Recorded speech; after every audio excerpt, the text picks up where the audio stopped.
A destituição, a derrubada, a derrocada do governo de João Goulart iniciou no Brasil um longo ciclo de governos militares.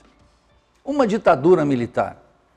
Essa ditadura militar, naturalmente, foi tramada por civis e militares.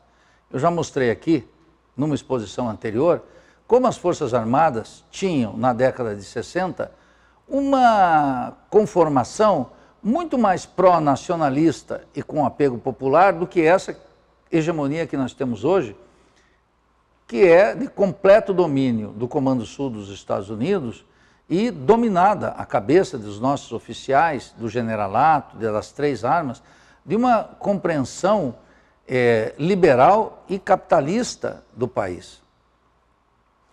Mas essa ditadura militar foi, antes de tudo, uma ditadura do grande capital. A quem serviu a ditadura?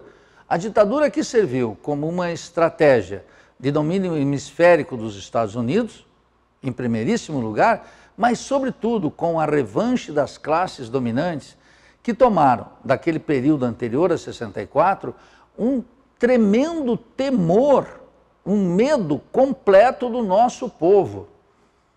Algo que nós não temos hoje. Eu queria assinalar isso. O grande movimento da Revolução Brasileira, impulsionado por comunistas, por anarquistas, por figuras independentes, por socialistas, por todas as tendências, por nacionalistas de distinto tipo, colocaram o povo em movimento e colocaram para a classe dominante brasileira, todas as suas frações de classe, um tremendo temor do povo em movimento e no caminho da Revolução Brasileira. A ditadura militar e a ditadura cívico-militar de abril de 64 até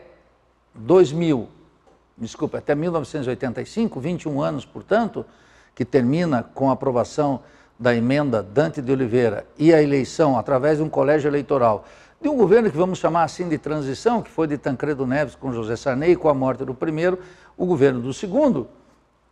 Essa ditadura era absolutamente indispensável para a classe dominante derrotar o povo, fazer um conjunto de transformações importantíssimas para acelerar o desenvolvimento capitalista, aprofundar o desenvolvimento, o subdesenvolvimento e fazer uma reprodução ampliada da dependência, internacionalizando a economia, fortalecendo as frações de classes e submetendo todo o nosso povo a um processo de superexploração da força de trabalho que definitivamente marca a evolução e a atualidade do desenvolvimento capitalista no Brasil. Impossível de ser contrabalançado por políticas sociais. A ditadura, portanto, foi uma ditadura, antes de tudo, uma ditadura de classe. E era naturalmente uma contra-revolução em curso, que tomava algumas das bandeiras da Revolução Brasileira e esterilizava seu conteúdo popular e fazia uma transformação radical. Vou dar duas. A reforma agrária, a burguesia, através da ditadura, fez o Estatuto da Terra. E começou uma expansão do capitalismo no campo muito importante. Eu não estou dizendo aqui que é muito importante, que era positiva. Era o desenvolvimento capitalista como tal. Era uma espécie de reforma agrária a favor do capital. E do mesmo jeito, da mesma maneira, a reforma universitária, que as massas, sobretudo lideradas pela então poderosa e não fantasmagórica União Nacional dos Estudantes, impulsionava em favor de um projeto que depois Darcy Ribeiro chamou de Universidade Necessária e que Álvaro Vieira Pinto, esse extraordinário intelectual, nacionalista, marxista do ISEB, chamou a questão da universidade, que eu recomendo uma leitura para todos vocês. Ali está um projeto de universidade para a ruptura do subdesenvolvimento e da dependência. A burguesia, a classe dominante, através da ditadura, fez uma reforma universitária também, através de um famoso acordo MEC-USAID, a Agência de Desenvolvimento dos Estados Unidos, que criou essa universidade tal como nós temos hoje, com vestibular, com departamentos, com todas essas limitações, que curiosamente depois se transformaram numa espécie de virtudes inacreditável, que dentro da universidade hoje não se tem uma consciência desse fenômeno. Primeiro, que aquela reivindicação da reforma agrária como um atributo importantíssimo para o desenvolvimento das forças produtivas e colocar poder na mão das massas camponesas, que definitivamente eram massas camponesas que transitavam numa consciência ingênua para uma consciência crítica, esse processo foi interrompido por essas duas contra-reformas. A universidade também tinha que ser uma universidade de massas, portanto, de acesso amplo. Eu sou um crítico do sistema de cotas. Por quê? Porque eu conheço a história da Universidade pré-64. E também porque aqui a vizinha Argentina, o México, o Uruguai e sobretudo Cuba, não possuem vestibular. Possui uma universidade de massa. É uma universidade de massa destinada precisamente a incorporar as grandes maiorias, não através de migalhas sociais, mas no processo que então era conhecido como um processo de desenvolvimento, mas que lutava no seu interior a corrente da Revolução Brasileira, destinada a educar todo o nosso povo para a ruptura de todos os mecanismos inerentes ao domínio científico, técnico e da alienação cultural, que hoje é quase plena, não obstante a vitalidade da universidade brasileira aos olhos de uma consciência ingênua e também de muita cumplicidade com a classe dominante. É preciso dizer de forma clara, a situação brasileira é dramática.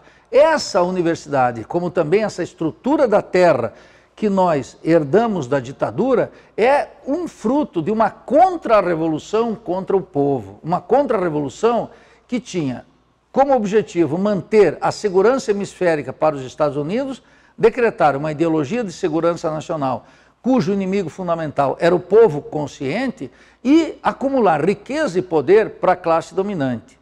Se nós observarmos em perspectiva, com milhares de militares excluídos do processo, alguns presos, outros exilados, outros mortos, todos os outros de pijama, uma quantidade de figuras importantíssimas da esquerda brasileira, intelectuais, políticos, militantes, no exílio ou sob a tortura, mortos, presos e tirados pela força da classe dominante do convívio dos brasileiros, nós vimos essa longa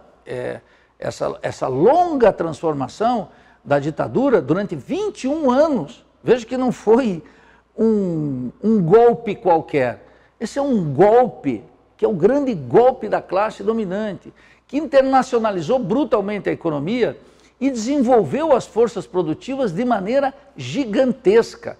A ditadura de 21 anos fez um aprofundamento e configurou aqui entre nós um subdesenvolvimento, sem dúvidas, e um aprofundamento da dependência gigantesca que, em 85, podia ser visto de maneira notória pelo gigantesco endividamento externo em dólar contraído pelo Estado brasileiro.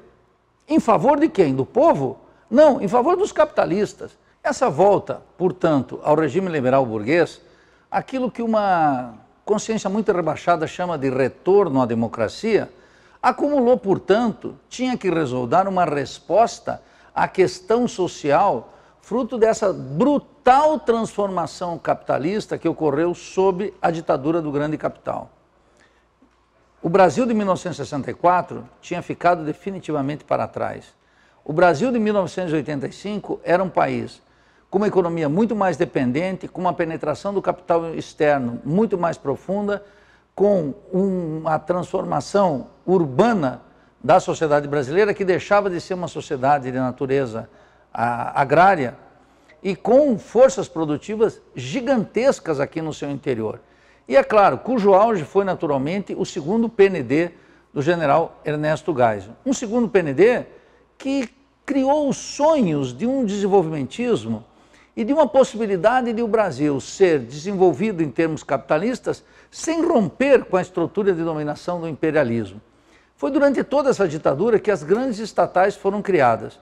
Vamos deixar claro, essas estatais não foram criadas para o bem-estar do povo brasileiro. As grandes estatais foram criadas porque o desenvolvimento capitalista não pode prescindir da intervenção estatal em favor do capital nacional ou do capital externo. O desenvolvimento dessas forças produtivas, portanto, deixou aquilo que os liberais de direita chamam uma dívida social, em que o regime eleitoral subsequente, aquilo que eles também chamam de retorno à democracia, teria que pagar de alguma forma, mas o fez de maneira muito mitigada. De outro lado, já no interior da ditadura, a ofensiva dos liberais contra o que eles chamaram no Manifesto Empresarial de 1977, contra o gigantismo estatal, abriu aqui, de maneira muito precoce, de uma maneira ambiciosa, astuta e com grande eficácia, a ação do capital privado nacional e estrangeiro nesse permanente assalto ao Estado que se dá hoje de maneira mais visível com as privatizações, que tanto escandaliza a esquerda liberal e tanto turbina as classes dominantes, sob o bordão de que o Estado é um estorvo para a acumulação de capital. Na interpretação marxista, nós sabemos que o Estado é um comitê de negócios da burguesia. E esse Estado está aqui para servir os interesses do grande capital. As estatais criadas aqui ao longo do período, sobretudo aquelas que tiveram um grande reforço durante a ditadura, foram estatais que, em última instância, subsidiavam e aplainavam o caminho para aquela ilusão do segundo PND, que propunha que o Brasil poderia ser um país grande e poderoso na cadeia imperialista, sem uma ruptura com os Estados Unidos e com as potências ocidentais.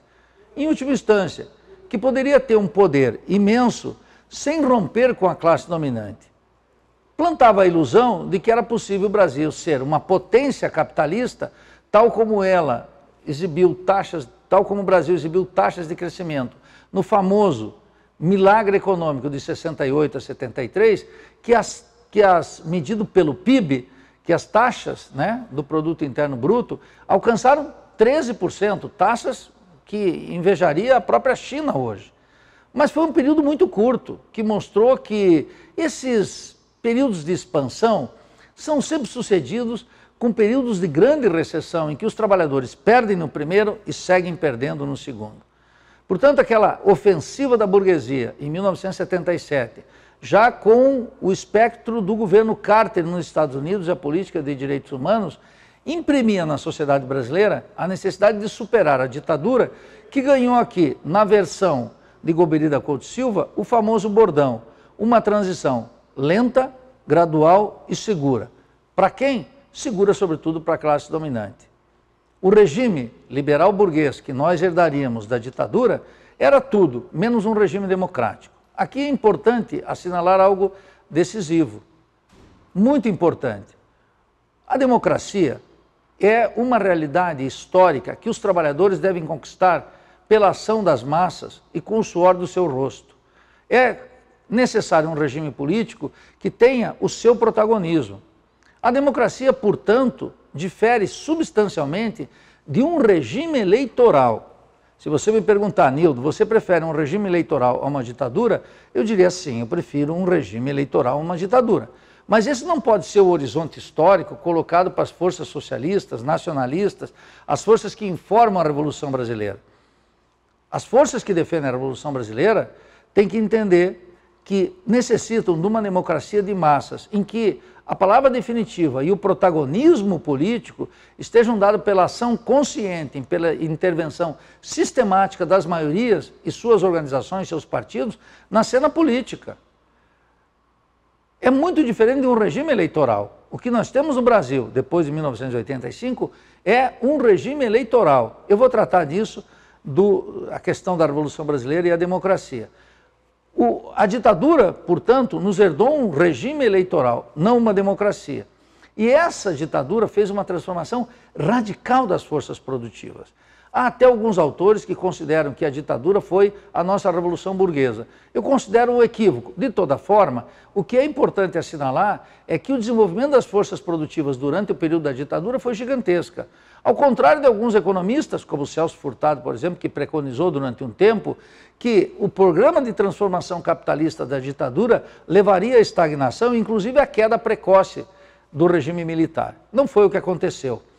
O desenvolvimento, sobretudo, das forças produtivas, baseado no endividamento externo e na superexploração da força de trabalho, e com a presença decisiva do capital externo das multinacionais, produziu entre 68 e 73 o milagre brasileiro. E turbinou uma expansão capitalista aqui que enriqueceu a classe dominante, empobreceu o nosso povo, diminuiu a nossa soberania e estrangulou os setores fundamentais de ciência e tecnologia na dependência dos centros metropolitanos. A ditadura, portanto, foi uma ditadura do grande capital, uma ditadura que cumpria uma dupla função. Em primeiro lugar, ser uma contra-revolução, que alguns sociólogos, como Florestan Fernandes, chamam de uma contra-revolução preventiva, importando esse conceito de um jornalista chamado Castelo Branco, que publicou um artigo chamado a Contra-Revolução Preventiva.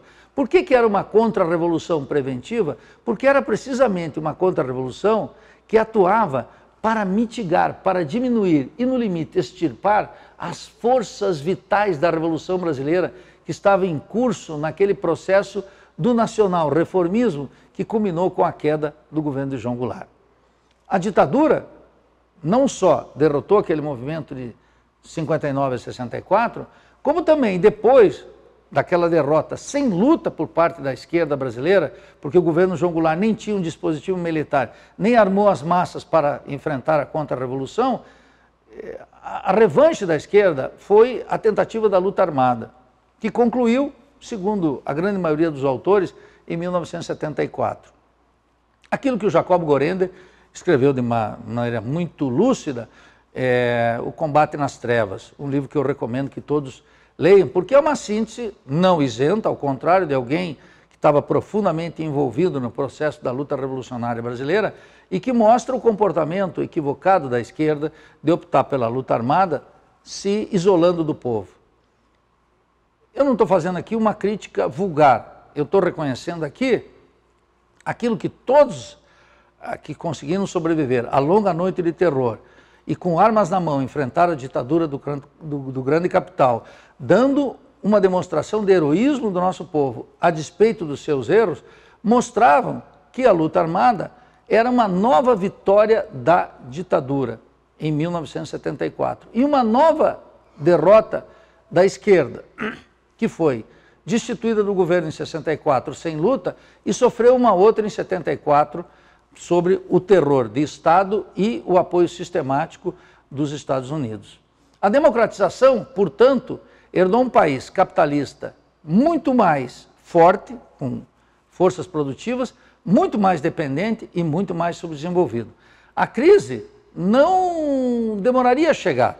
Hoje os desenvolvimentistas todos indicam que a força daquele chamado modelo de desenvolvimento cessou ali por 82, 83. E precisamente a perda de sua vitalidade restou força à ditadura, que não se equivoque, teria todo interesse em prolongar, vida longa a ditadura.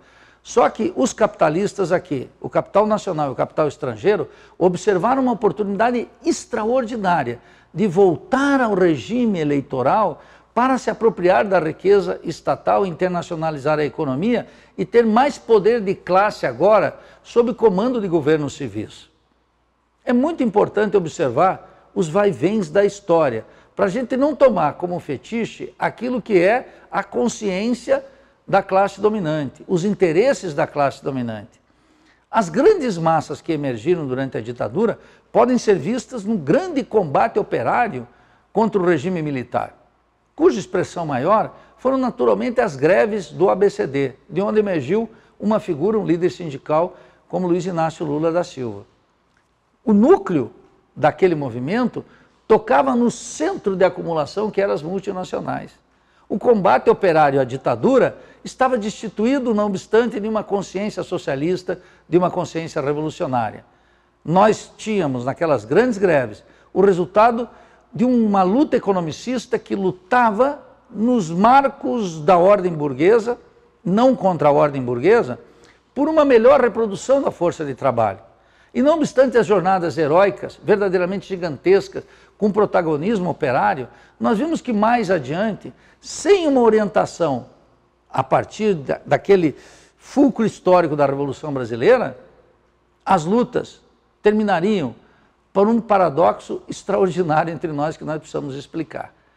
Durante a ditadura, as massas foram ganhando consciência e durante o regime eleitoral, as massas foram perdendo o grau de organização e consciência dos seus interesses.